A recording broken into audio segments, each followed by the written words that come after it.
Hello there.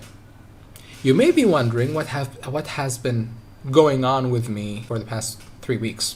Don't trust what I just did on my first live stream. Don't believe that PC building simulator shit. I may look skilled on it, but honestly, the past 3 weeks have made me realize how much of a drumpf, with all due disrespect to Trump by the way, how much of an idiot I am in building my own PC. Here's the story of how it happened. So basically what happened was that my sister decided to help me get a new build. Gave me some money and told me, go get yourself a motherboard and a CPU. I went there.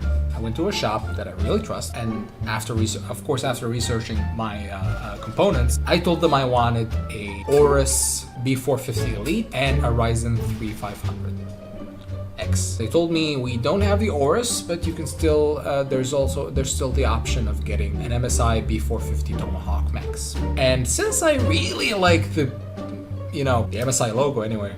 I mean, MSI components were really appealing to me. Not that I've used them before, but the whole idea was like really appealing to me. Really wanted to have an MSI product for myself. And so I went with that. And I came back home, I built the computer, and then realized, holy shit, I didn't know that it doesn't take DDR3 RAM. I didn't know in the first place that I needed to use new RAM. At that point I realized, okay, I didn't research it well enough, but that's all right. I'm gonna get myself a RAM. And then I went back to the shop the next day, got myself a RAM stick. That'd be a very crucial part of the story later. I got the RAM stick, and then I went home and I put it in the computer, and I was like, wow, now I'm working with a completely different computer. Sure, okay, we work with that. And then what? And then, okay, while I'm installing Windows, a bunch of blue screens. Okay. I think the computer is just getting used to the new components, maybe. But then it kept happening, and that's where my personal issue with blue screens started. And it kept happening a lot, and then I realized, okay, I'm very unacquainted to this issue of getting blue screens on regular. This has been happening too much in 1 week. What's going on? And then for at least 3 times and at most 5 times per day it happened. There had to be a blue screen at least from 3 to 5 times a day. And I went on Google. I just tried to look for a solution for it, and then I went there and kept using all the possible solutions. I even downloaded Who Crashed to know what the problem was with my PC. It also didn't help because basically all it was just tell me the file that got faulty, and I just, okay, so the file is ntoskrnl.sys. That's how traumatizing the situation for me was. I still remember the name of the file. I still remember the stop codes that came up. RQL not less or equal. K-mode exception not hell, but that was one of the very rare ones. APC watchdog violation, or DPC, I can't remember. That also wasn't the most recurring. And there was also a lot of kernel related. I think I still don't understand what kernel is. I know this is a kernel file, a Windows kernel file. I don't know what kernel is. I'm not a comp sci student. So that was the file that was causing all the issues. So let's just search on Google and see why this file is causing BSOD. Faulty RAM, faulty hardware, conflicting drivers, basically 2 drivers on the same computer that just don't agree with each other. There was a lot of things that I suspected. I suspected the Mystic Light plugin, basically the plugin that causes the RGB light on the motherboard to light up. Yeah, that's Mystic Light. That's what Mystic Light is. And I'm looking at the Mystic Light right now. How come this not necessary, but thing that comes already with the hardware makes the computer go boom? That's kind of weird. This hardware came out of the box. There's no way that hardware that just came out of the box is gonna malfunction the whole computer, and there's no way that the software that came with it is supposed to be harmful to the PC. And that's where it all started. I just realized, okay, then maybe it's the faulty RAM. I mean, actually, I did driver verifier, and it still gave me a driver verifier detected violation stop code. What caused basically the stop code? I looked at it, and it's Win32K full sys. That's the file, a system file. Imagine having your computer BSOD over a system file. I was like, I'm gonna get to the bottom of this. I'm gonna see what's causing this thing. By the way, I know my chair is squeaking, but I'm gonna get a new one soon. Don't worry. It was a system file. There's no way I installed Windows that is faulty, because that's the same Windows I installed on my old computer. There must be something wrong with the software. And then I went there. I just, kept Googling. It was a series of Googling, trying, and then erring, and then Googling again to see whether there was a different solution. And none of it worked for a while. And then I thought, well, does it say faulty RAM? I'm just gonna take the RAM stick. I'm gonna take the RAM stick out and just, let the computer work. For 3 hours. I didn't wait 24 hours to finally decide that this, RAM stick was the faulty component. But eventually, I went and took that stick, got it RMA'd, and came back.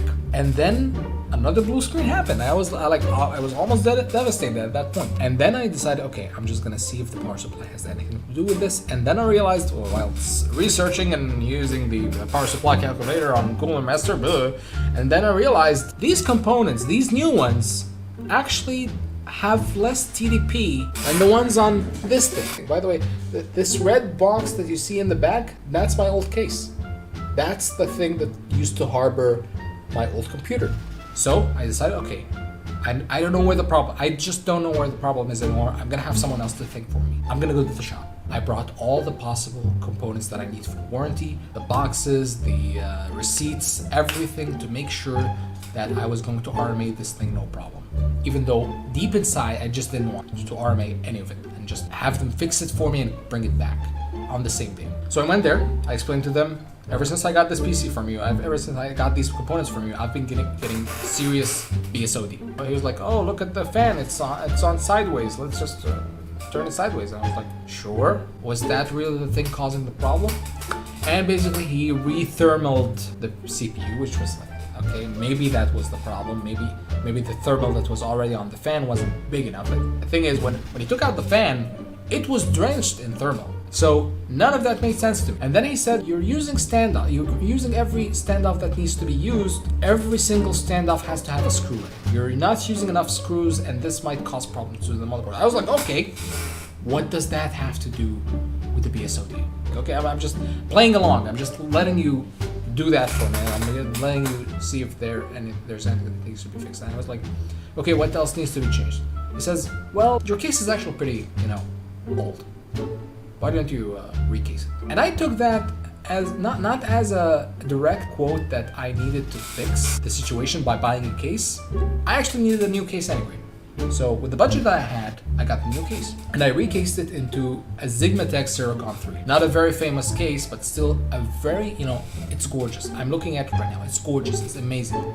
It's beautiful. Basically, I let them recase the whole thing. The other guy had music on. He was playing some really good music. We got along. We became friends, and then I got home.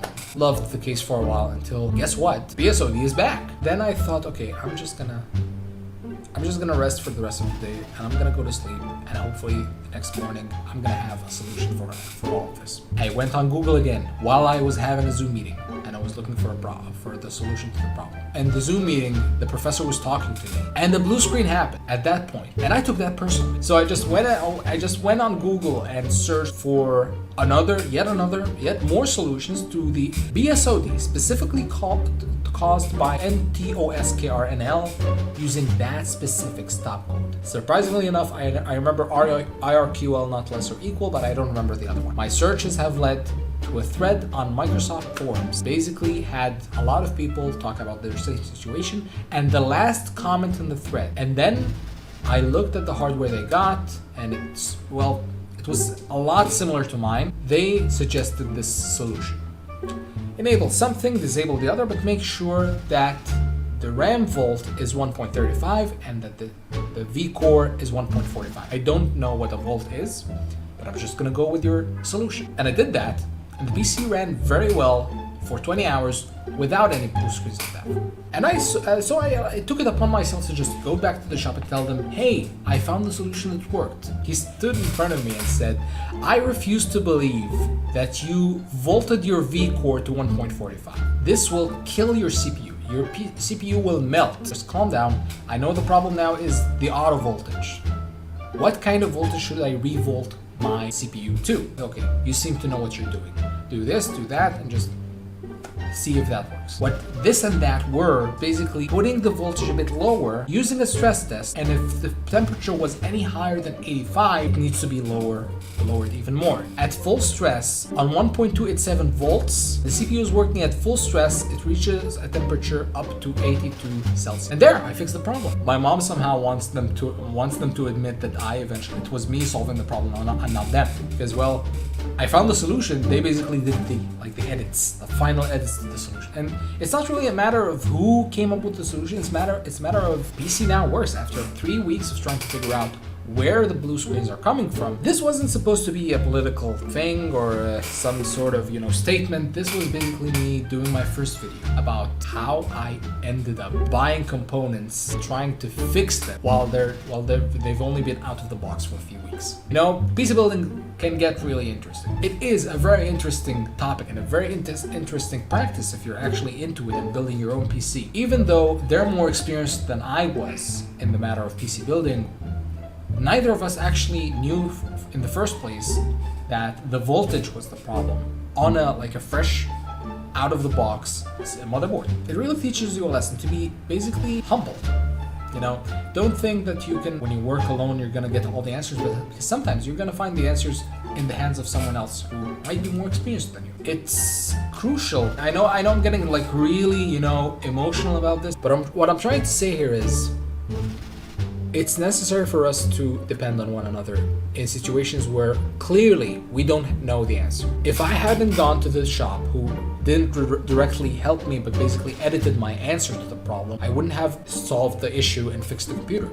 And it's not a matter of destiny, it's really a matter of, well, if you don't have the solution, somebody else has it, you gotta go with them. Actually, by the way, the shop didn't even charge me for the repairs that they made. They just charged me for the case. And that was it. Maybe they're not very good at technical support, but they are very good at customer service. I'm just glad that I fixed my PC eventually, and fixing the PC eventually gave me the push to, create content again. That's really part of the reason. And that's all I can say for today. Thank you for, watching this small rant that hopefully I'm going to edit. Put a text on the screen telling me that I did or I didn't, in case this was edited. I know this is already getting very awkward, so thank you for watching and see you soon.